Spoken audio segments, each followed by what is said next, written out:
Good morning, good afternoon, good evening, and welcome back to the Macro Lounge. I'm Chris, coach and former judge, and I'm here for the bad dad jokes. And I am Rachel, here to talk about all things bikini and pretty and sparkly. Pretty and sparkly indeed. Right, so what are we going to do today? Today we're going to diving into everything you need to know about bikinis, the cuts, the fabrics, the trend colors, what the judges noticed. Don't ask me, I'm colorblind. Rachel will point that out, I am sure, today. And how to pick the right one for you to show your hard work off. So when people come in for a consult with me, I always will discuss with them their color, because that's obviously the first thing anyone thinks about is the color. The rest of it kind of ends up being a little bit secondary. The main thing that people will notice usually is the color, and that is what draws the eye, so it is very important. But the main thing that I will always say is that the color it needs to be something that you feel good in. It is much more important for you to feel confident in your bikini than for you to have the absolute perfect color for your skin and hair tone. Is there any hot trends colors this year? I mean, last year it was, there's always, this year's the blue year, this year's the green year. And then it's like, unfortunately, nobody's done Dayglow orange because that's not a good. There was one, was it last year? Jordan, who's an Olympian, she wore one at the Olympia, a neon orange suit. Yeah, But she has very dark skin tone. Yeah, but Yes. it's not a trend. That's true. That would, no, yes, no, orange should never be a trend. Very few people get away with it. So what's the major color this year? Red. Not for me personally, but at the pro level, I'm seeing a lot of red. I have had a few red suits. Black is actually on the rise, which has been interesting. I've had a few black suits. But the funny thing with the blue is that I always say, everyone who comes into me and they initially want a blue suit, the first thing they will say is, but everyone wears blue. And then they'll go purple. Every time. So last year, we had a lot of purple suits. Last year was a lot of purple, I believe. This year, I've had a few pink. I've had quite a few pink. That's been quite popular since Maureen's Olympia win in her beautiful neon pink. It's stunning. But yeah, usually the main colors, especially for IFBB, will be your red, blue, and purple. Green is kind of like a little bit less so, because a lot of people don't suit green as much, but it is still kind of up there. It's just some people. It will suit less people than the other three.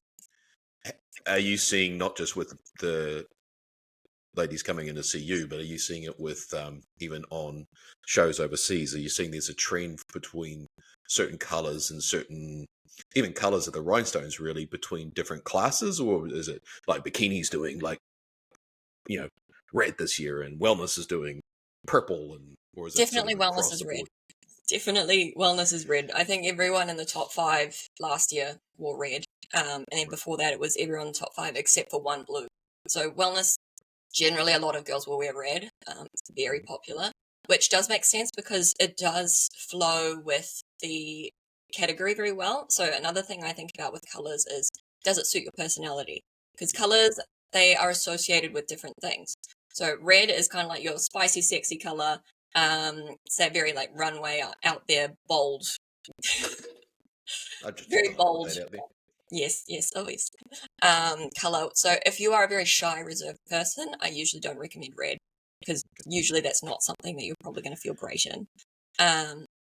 What about cuts this year? Are you finding, like last year, I know there was you've got as in New Zealand anyways, they moved away from the old IFBB rules with the conservative cut and less adherence to not allowing pro cuts. So you find, are the girls still in large sort of going a little bit more conservative, or are you getting more girls saying, are you having us go, whoa, okay, it's not a G-string show, we need to it's still a bikini? I mean, how's that going?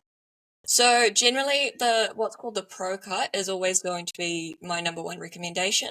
So that one gives the most rounding to the glutes. When you go smaller than the pro cut, and you see it on the pro stage, which it is what it is at that level, because you need to be showing as much of the glutes as possible. But the smaller you get, the less you get rounded. So instead of having this nice rounding shape, which I'm showing, sorry for people who are listening, it starts to square off. So when you bring it in too much, it starts to get a little bit of a sharper curve, which can kind of square off the glutes a little bit. So if you don't have that roundness there from the muscle, it can start to give the glutes a funny shape once you get too small. So yeah, usually Pro Cut is what I will recommend for everyone because it has the best rounding. The bigger you get, the opposite thing happens, and that curve straightens out. So the bigger you go, the straighter that line is until it curves the other way, which we don't usually do. But yeah, usually you want to give the illusion of the most rounding possible. So unless you feel more comfortable in more coverage, usually the Pro Cut is what I would recommend. Yeah, and then I think, as you said, it's like it really is about the individual glute sizes, and I think that's one of the cool things about having some working with a local manufacturer is getting that custom cut. Because if you buy it straight off the rack, it's like buying anything, really, isn't it? If you're a bodybuilder, you're not built like a normal person. It's like, go and buy a pair of pants that they fit your waist, but you can't get them over your quads. It's a bit of an issue. But like with the going back over the last several years, it was always a disadvantage when a girl was on stage wearing the more conservative, the conservative cut, because the pro cuts made your glutes look better. And because you could get them sitting up and you can move them around your glutes, little trim here, little trim there. And it was almost an unfair advantage when you had a girl stand on stage wearing a pro cut and then somebody in a more of the conservative amateur cut, and they would turn around to the back and you'd be like, oh. And that was kind of unfair. Yes, and then because they did, so we're speaking IFBB here, so I know ICN never had that rule. It was always you're allowed pretty small cuts with ICN, and I believe the same with WFF and the other federations. But yes, IFBB until recently has had that rule, and I'll admit I was always a bit sneaky, and I would always wear the small. Shocking, no. I never noticed that, Rachel. What are you talking about? Oh, hey, I'm a small person. I need as much as I can get. So yes, definitely. When in the back shot, usually, yeah, I will say it definitely looked better me having the smaller cuts and cheating a little bit because, again, it gives you that illusion of that extra fullness. Whereas some of the girls who actually had it more fullness than I had, they would get flattened out because they had those larger cuts. And then the larger you go, it doesn't, because you've got all the crystals on it. It gets very thick and heavy, and it gets what I call the diaper look. Yep, you wouldn't be the only person to call it that. And I think that's from a competitor perspective is, you at the end of the day, it doesn't matter how you cut the bikini. It still comes down to the bikini's job is to frame the glutes, Yes. right? Particularly when we just talk about the bottoms. I don't think enough girls pay attention to the tops, to be fair, and they should. But if you really look at the bottoms, I mean, the bikini bottoms, the job is to frame the glutes, and it is a ta-da. You're accentuating it. But if you're not in condition and you're not there, doesn't matter what the cut is. So at the end of the day, it's like you still got to get that right. But that having the right cut bikini it's the icing on the cake. It's the polish. You've done all the hard work. Now you really need to show it off, right? And something that's actually really interesting on that is I always get a lot of people when I send them their suits, they'll say, I hope I can do it justice. But I always am like, you're not supposed to do it justice. It's supposed to do you justice. It's the other way around. It's supposed to be making you, like, bringing out the best in you rather than you looking good for it. That's not the purpose. You're not supposed to do it justice. It is supposed to do you and your hard work justice. So that's something I always find quite interesting after I send out suits. I always get that message every time. Yeah, I've seen a few of them come through. You said earlier about matching the colours with the skin tone and the tan and the stage, also to an extent the stage lights as well, obviously. Definitely. Unfortunately, you don't have a heads up on what that's going to be until you show up on the day. To be fair, neither do half the promoters. They show up and go, oh, that's what we got. So, like, you and I frequently joke about, I'm red-green colourblind, and I can tell you from judging, years of judging, I never really paid any attention to what the colours were. It was more of a case of, well, that looks good, or I don't remember one going, really, just can't wear the green. It's just not bringing. No. Wait, so what colours can you see, Chris? Well, I can see them all, apparently. I just might not see them like you. Apparently, this is a yellow hoodie. Just saying. It looks orange. Oh. Well, then I'm screwed. See, I told you I can't tell the colours. But so when you said it was about personality, with colors and stuff like that, do you think the color helps bring out the personality, or you try when you're working with girls on their bikinis and they come in and say, "I want to be pink," and you're like, "Mm-hmm, you're not a So pink yes, when girl." someone tells me they want a color that I do not think would suit them, I will always say it. I am always very honest and yes or no, would this suit you? But again, it does come back to, at the end of the day, it is your choice. But yes, I will tell you that it's maybe not what I would recommend. And there has been a few girls that I've tried to steer away, but usually after, as I'm talking to people, this is why I like doing consults, because I get to know your personality a little bit through the call, and I can pick up pretty quickly what type of person you are, in terms of, are you going to be very out there? Are you a little bit more reserved? Are you somewhere in the middle? Which can help me with those shades as well. So for me, I really love the blues and purples. Not only is it best for my skin tone, but my posing personality is very, I like to call it like a simple elegance. I don't do too much extra flair. I'm not all in the hair flicks. Do one or two, but it is generally like a simple elegance, which your blues and purples are. Purple especially is associated with royalty. It's supposed to be very regal. And then you've got royal blue, so I do it's frequently refer to you as the queen, so this is fine. I can go with that. so things like that. Things like that Yeah. is suiting to your personality. So obviously, some girls will buy, and everywhere around the world it's the same. There will be the girls that will buy. Unfortunately, guys, I know we are speaking about bikini here. You don't have a lot of choice with your stage attire, I did look especially in into like it. classic. Guys aren't allowed rhinestones. I looked into it, Well, I've seen a few, but I but mean, apparently in it's against the in rules. bodybuilding and classic, it's like, well, you've got two sizes. In men's physique, well, you can either. Yeah, that's a whole different story. We could do a whole episode on that. But with every bikini, it's a process, right? Like the girls can go and they can buy them online. They can get a standard one.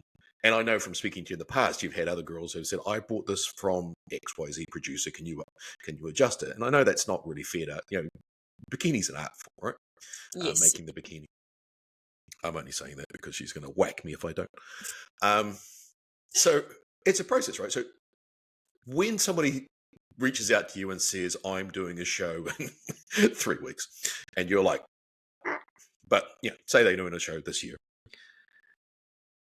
What sort of process would these girls really actually set themselves up for? I mean, what do they need to be aware of? Is this, and obviously me being the typical male, I'm like, do these fit? And that's all I need to know. So just run through us uneducated people, such as myself. What is the process when you're getting a bikini made? So the two ways they can do it, as you mentioned, you can buy it through the website. I've got a whole bunch of things uploaded. You can buy a pre-made bikini, or you can buy a custom one that you customize through the website. I usually recommend to do a consult call so that we can work through the options, because when people come into a consult with me, I do not expect you to know anything. I will ask you if you do, but I don't expect it. Because there is a lot of choices. It is very overwhelming. And I know because I've been there. I didn't make my first suit. I bought my first suit. I don't think I even really sewed much back then. So yeah, I have done it. I've researched. I've been there, the first time competitor, not knowing what to order. And it is very overwhelming because there's so many different color choices, so many different connectors, the styles.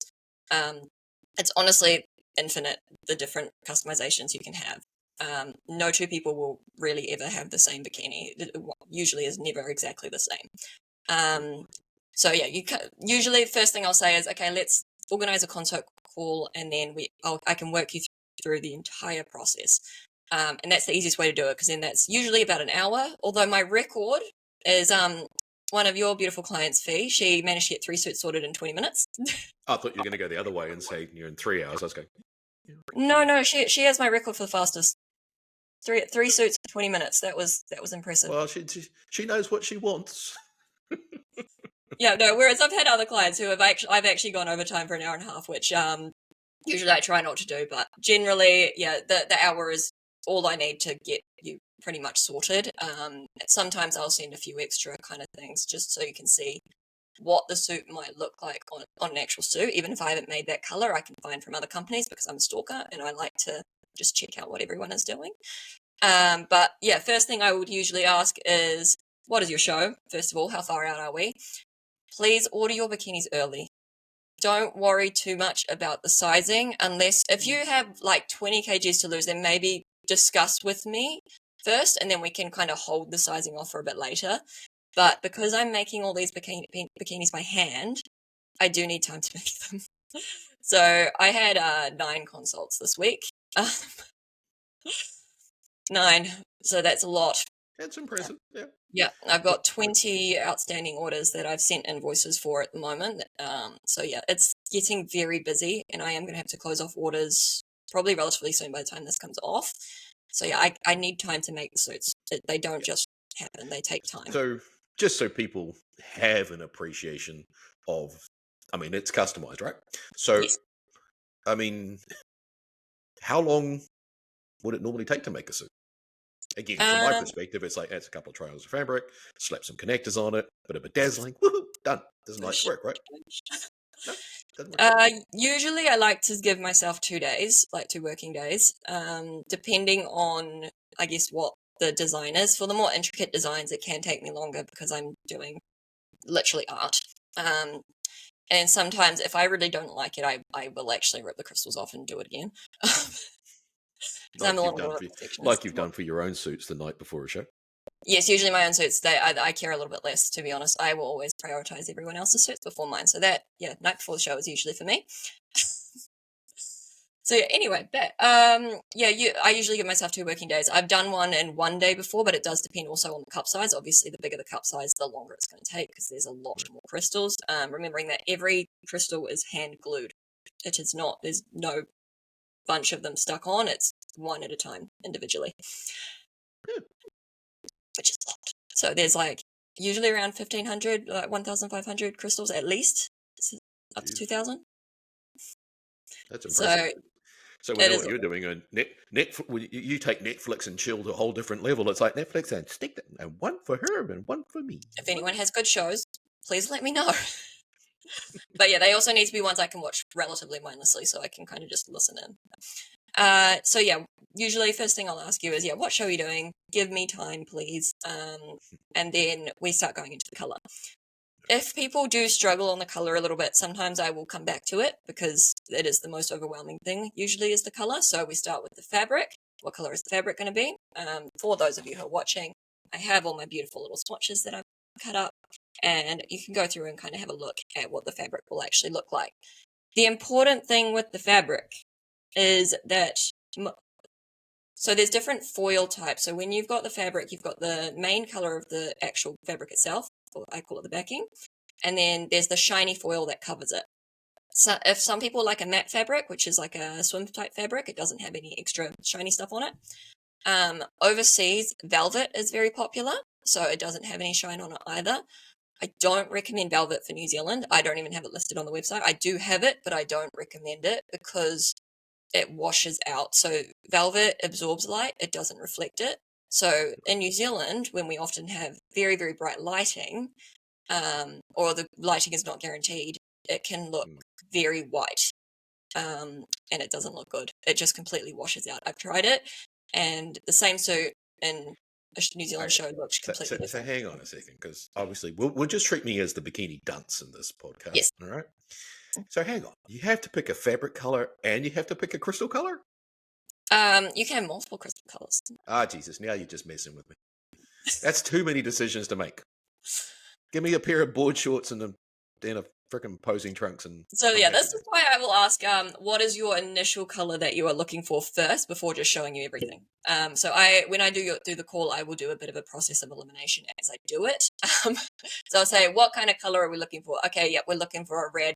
This is my red fabrics. I just show you this. I don't show you anything else. Is there anything we can take away? We don't want dark red. Great, take that out. And then we just kind of eliminate things a little bit to make it easier. Excellent.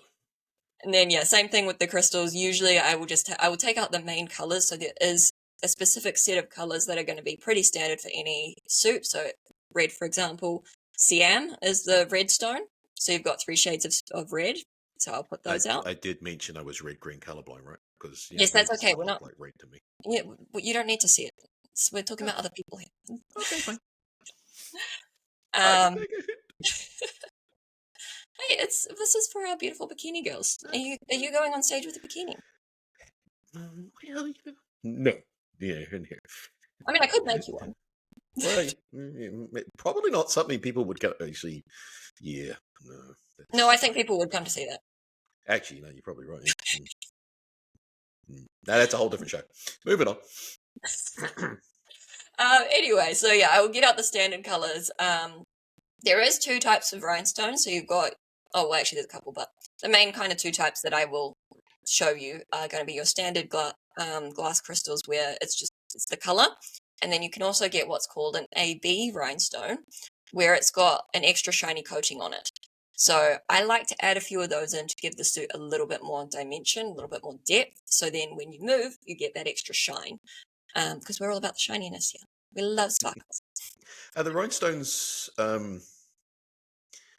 Is it fairly standard, like industry wide, like outside of like yourself with Accentuate and the ones that you make? Is that a fairly sort of standard type of rhinestone for like, say, might be available for girls in the US or Australia or places like that? Or is it kind of a standard thing, like you've got these different types of rhinestones, or is like everybody is just like free for all? So yeah, it is relatively standard. So there's a couple of different levels of rhinestone quality. So the top quality at the moment is Preciosa or Precosa. I call it Preciosa. I don't know. It sounds flashy when you say it that way. It sounds posh. Yeah, probably. But it's basically what Swarovski was. So most Right. people have heard of Swarovski. You've seen the shops around. Mhm. Swarovski doesn't sell the rhinestones that we use for bikinis anymore. That you're not. Bastards. I know. So some Jeez.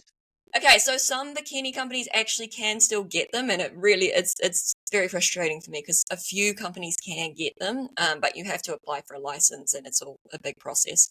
Um, And dare I ask, I'm going to guess there's quite a substantial cost difference in those rhinestones. yes, they are very expensive. So Preciosa is the next best thing to Swarovski, and they do cost me. I've got it at 380. I've actually realized I probably need to put that up slightly, but yeah, around $380 extra. Um, yes, for those quality of rhinestones. The interesting thing is, though, that those rhinestones, the colors are actually slightly different. Okay. So companies that So like use there's a variability through like the there night. is different Okay. qualities, the shade of color is slightly different. So I get a lot of people who will come to me saying, I want a suit like this, but if it's made from Preciosa rhinestones, I can't make it the same with standard rhinestones. Right. So the standard rhinestones I use are glass. They are not plastic. Oh my god, they are not plastic. If you are doing your own rhinestoning, do not use plastic, please. If it says acrylic or resin, do not use it. It's not worth it. Mm. They are cheaper significantly, but the standard glass ones you can still get them relatively cheap, and it's worth the extra, like Right. $20 to $30. It's not that significant. Yeah. For the quality, which is significant. Um, so yeah, please, glass rhinestones only on your suits. I will disown the suit if I made it and you put plastic on it. Okay. Touchy subject, ladies and gentlemen. Do not use plastic. Do not use plastic. It has no shine. It has no shine. Right. And also, it actually comes off easier. The worst quality rhinestones, they actually come off the suit regardless of the glue. So rhinestones have a backing on it, which is what sticks to the suit, and then they fall off that backing, so they leave like this little shiny silver hole on your suit. So the backing Oh, is okay. still there, and it's still glued to the suit, but the actual glass has fallen off. Great. Lovely. So yeah, So that's you why get I have to use low quality rhinestones. I usually try to make even my standard ones the best quality I can find. I will shop around until I can find the best ones I can. Um, yeah, the so you better reckon quality. that's probably one of the biggest mistakes that people make is like by skimping on the quality of the rhinestone over, say, um, I mean, obviously the cut is the cut, right? That's depending on your condition, depending on your shape. You know, fortunately, we don't see a lot of people showing up in G strings anymore because that's like, Yeah, I don't even sell they've, those. yeah, it's like, "Man, what do you do with this?" So would that be one of the biggest mistakes people make is just sort of trying to save $20 for doing plastic rhinestones? Is that sort of what you see? I mean, most people don't really rhinestone their own suits. I think now people, yeah, I would say most people would buy their suits already rhinestoned. Mhm. So I wouldn't say it's the biggest mistake that I see, but definitely if you are running sprints on your own suit, I have seen it before. So yeah, please don't do it. It's not worth it. It's just spend the extra little bit of money. It's not that much. I think the biggest mistake people make is probably not researching enough on what is the current trends if they're not going through me. So if you are using, for example, like the dangly connectors, or the ladder connectors that were popular from Ashley Kay back in like 2018. I know that you've only been looking at pre-2020 photos. You haven't looked at anything in the recent 5 years. Do you look at the comps online and stuff and see what bikinis the pros are wearing, or even say some of the amateur shows overseas? Do you actually sort of peruse what's out there, what the girls are doing, or is it more just a Absolutely. case of you don't even look at their As I physiques? said, You I'm a just sit stalker. there. You just like sitting there looking. Don't like it. What the hell's that bikini? What is that? What is this? I will say I do that sometimes. There's been like a couple of suits where I've looked at it like at a show and I'm like, what is that? But I will say it's rare for me to look at something like that, because when you put rhinestones on something, it's very hard to make it ugly. This is true. That's something that I find people stress a lot about. They're worried their suit won't look good, but it's so hard to make something not look good when it's covered in rhinestones. Which is probably why you don't like the fit model swimsuits. Yeah, no, don't talk to me about those. We don't need to start. All right, moving right along. Moving on. So what about the tops? I mean, everybody fusses over getting the right cut for the bikini bottoms, and is it sitting right on their glutes and stuff? As I said earlier, it's like the number of times I've seen girls, and it's like, what the hell were you thinking with the cut for that top? It's like, you don't have augmented, breasts. You're natural, and it's either too big or it's too small, or it's like the cut is just like, you're like, did you just skip that part of the consult? As you said, sizing wise, no. When a girl's 20 weeks out and she's like, well, I'm a 32 double D. I don't know. I'm a guy. I don't know what this shit means. But it's like, obviously when you're 20 weeks out, but when you're a week off and you've lost all that weight, and unfortunately, sorry ladies, it's kind of the first thing to go. Why do people not pay more attention? So I think the biggest thing is on the cups. There's different styles of cups. So you've got your soft cups, which is like a beach bikini. It's not made around any padding. Those ones I would say they are, I guess, kind of safe all around, but they won't do you any favors if you don't have a breast augmentation. Very few people who are stage lean ever actually naturally still have boobs on stage. I've seen it twice. 2 people. Mm-hmm. It's so rare. Those people are like freaks of nature. Yeah. But bodybuilding is the death of boobs. Sorry guys, it is what it is. I just like if I'd said that, I would be getting a world of trouble right now. But that's okay. I say it for you because I can say it. Most people, unless they have had a breast augmentation, they will not have boobs on stage. The only other exception is if you're not quite lean enough. Otherwise, there's the 1 or 2 genetic freaks. Those people are crazy. Anyway, so I usually recommend though not going too small. If you are going for an A cup, but you've actually got a wide chest, it's going to make you look very out of proportion. So it's actually more important to look at the width of the cup against your chest size than what it is to go for your actual breast size. I don't recommend usually going for your actual cup size. Depending, if you are someone who is a bit larger in the off season, then we do need to kind of have a think about how much you're going to lose. But if you are someone who is smaller, no, do not go for the double A cup necessarily. Like some people need it, but most people, you want to size up a little bit if you are a bit smaller in the off season, because you will pad it, put all the stuffing in there. My cups, when I put stuffing in there, the instead of curving inwards, they curve out, because like you just have to stuff it that much. Don't be afraid of stuffing. So don't necessarily think straight away that it's your cup size. because it's usually not. I would say though that usually your, I guess 8 to 12 weeks out cup size is usually a good kind of measure if you're not sure. But definitely have a chat about it and measure against like a bikini that you already own or like a beach bikini. Measure the base to see how wide it's going to be, because you do not want it being too wide, because otherwise it's going to cover your lats, and you don't want it being too narrow because it's going to make your shoulders and chest look huge. Yeah, no, and you see it all the time, and from both a spectator and a judging perspective. When you're sitting there stage and you're just like going, "Ooh, they didn't think about that." As we sort of talked about it in past. It's like this. It's quite a serious investment. I mean, bikinis. Yes. I frequently joke with people. Bikinis cost more than my first car, and I don't know if that's saying something about my really bad taste in first cars, or whether it's saying that bikinis they're an investment. Maybe just Okay. inflation over time. Well, back to the Bulgarians again. Anyway, moving on. Yes, no, I know it's a lot of money for people to spend at once, because I mean the cost of making them and the time is huge as well. I actually don't make as much money off them as people probably think. No, you're basically working for minimum wage. Yes.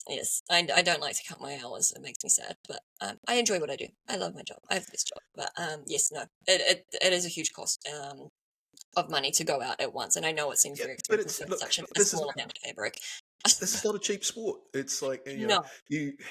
if you're going to try and skimp 20, 50, or even let's say 100 on your bikini, but you've spent 16, 20, 30 weeks getting prepped for it. It's kind of like saying, oh, I'm not going to pay for the tan. I'm going to go down to frickin' Buff Tan and Takapuna and get a $50 spray tan and wonder why you look on stage. You look either like the Incredible Hulk or like some form of sunburnt lobster, because your tan's not matching. It just doesn't make sense. I mean, this is you're invested the time already.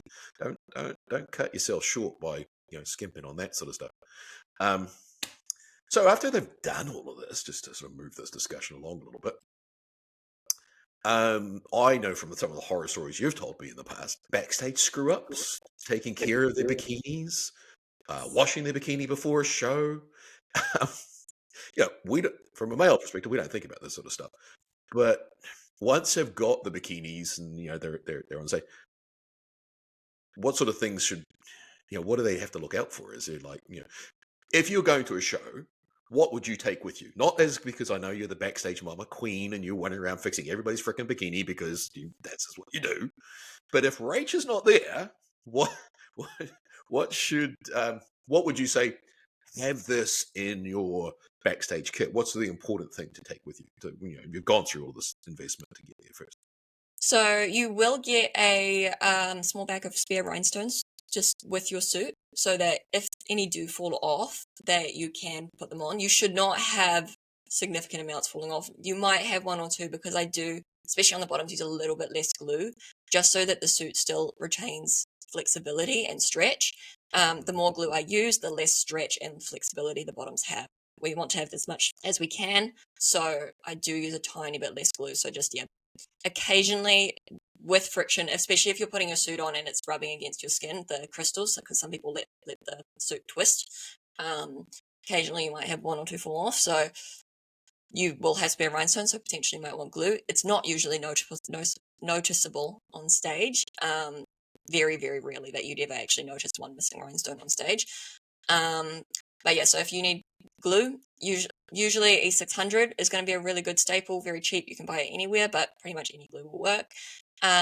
You do realise I buy all my glue from Bunnings, so I wouldn't know. You can buy E600 from Bunnings. Oh, you can buy it from Bunnings. Does it come in like a cartridge with a corking gun? Probably. Just No, running around it's backstage. glue. Right, I'll fix that for you. Any liquid glue, not hot glue. Actually, I say do not use a hot glue gun. You will ruin your suit. So anyway, needle and thread, if I'm not there, I usually bring some with me, but a needle and thread will be very helpful in case anything goes wrong. And it's called an unpick. If anyone doesn't know anything about sewing, it's like a little forkish device, and it's got like a little cutting bit on the inside, so you can actually cut stitching and then you can sew it back together. So Worst case scenario, if you need to, you can alter your suit. I've done it backstage before. Usually not for my own bikinis. Usually I end up altering other people's backstage. Usually you're sitting over there in the corner and it's like, where's Rach? Yep, where all the other girls are with a panic look on their face. Emergency Where you'll bikini find surgery, Rachel. by the way. We'll get to a first aid station, mate. So far, it's been pretty good with me not having to actually alter my own suits. Like, I've never had to do an emergency surgery on my own suits yet, I don't think. That's good. Yeah, which Speaking is of which, any backstage bikini horror stories that you've seen? good. I have, and I sorry if you're listening to the person, I won't name you, but I have seen someone wear their suit backwards. The bottoms. I did manage to catch it backstage. I went down to go check on everyone, luckily, and I noticed the scrunch was at the front. No, guys, the scrunch does not go at the front. It goes at the back. I have had a few girls on stage where a couple of times when I've been, say, on stage marshalling and I've been standing behind them and literally walk up and tap on them. Usually it's like if you get a little tap on the hip from a marshal, it's usually something like, can I get you to take 2 steps back with me so we can just, there's a little bit of a wardrobe malfunction that we'd like to avoid. But I've never actually seen anybody walk on stage with it backwards. No, well, she didn't walk on stage. Luckily, she was backstage, and I managed to catch her. I was like, "Look, you've still got some time. The class before you're still on. We're going to calmly go to the bathroom, and we're going to turn your seat around." It's Also, not a good sign when you can't say by the size of it which is the front and the back, and you're like, yes. So, well, I mean, to be fair, I have seen suits that there is a tiny scrunch at the back, at the front. Some figure suits. So, to be fair. And I've also seen one of my friends actually, she wore her suit upside down, her top upside down. I've seen it quite a few times actually, where they'll have the connector strap at the top and then the back strap. Oh, sorry, the connector strap is their back strap and their back strap is around their neck. So I've seen it a couple times. Yeah, no, that's true. There's all sorts of little things that happen, but as you said, sometimes you just need that calming influence backstage, to sort of say, okay, let's not have a complete meltdown about this. Yes. I'm externally very calm, but internally I might be panicked, but I won't let you see that. You are the classic duck, cool as, and then underneath these little freaking crazy legs going like crazy. I remember you telling me last year. I think we're talking about washing. Was what we're going to do. Yes. Yes, because I remember you telling me last year. We won't name the individual, but apparently they don't go in the tumble washer and dryer. Do not do that now. So with the glue I use, it should not ever be heated. So even when you wash your suit, it does need to be in relatively cool water. So maybe room temperature at most, but definitely not warm or hot. You will melt the glue.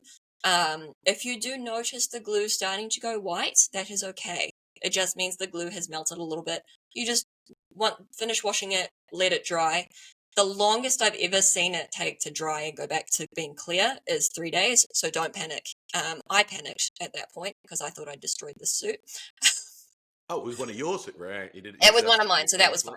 That was fine. But it's just, it takes longer for the tops to dry because I've got that padding inside them.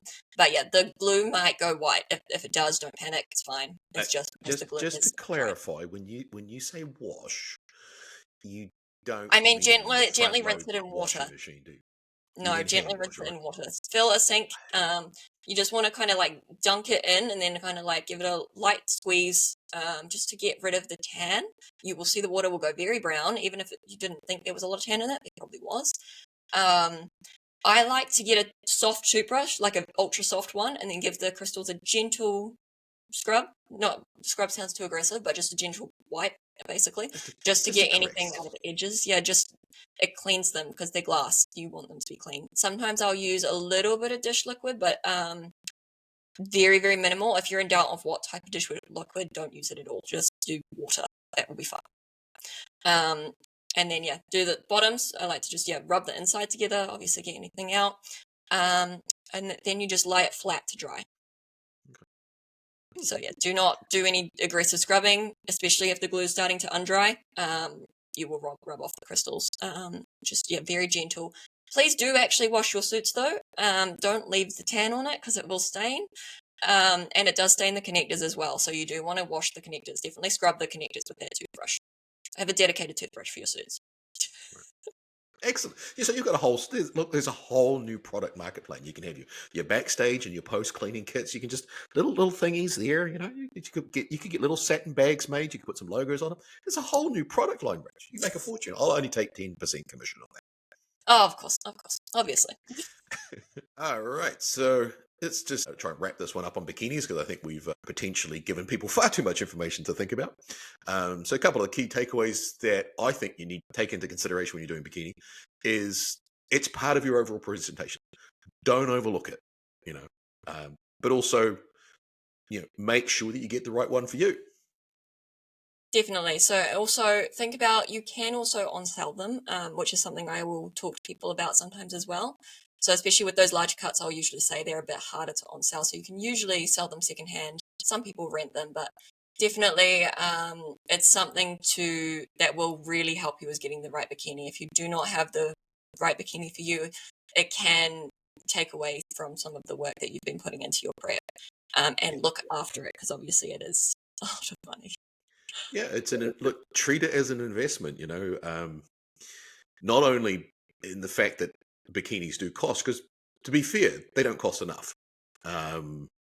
For the individual work that goes in, I'm not just saying that because she's slipping me a 20 in the background, guys. It's just, I know how much work Rachel in particular puts into her bikinis. But treat it as an investment and make sure it showcases your physique and what you've worked so hard for.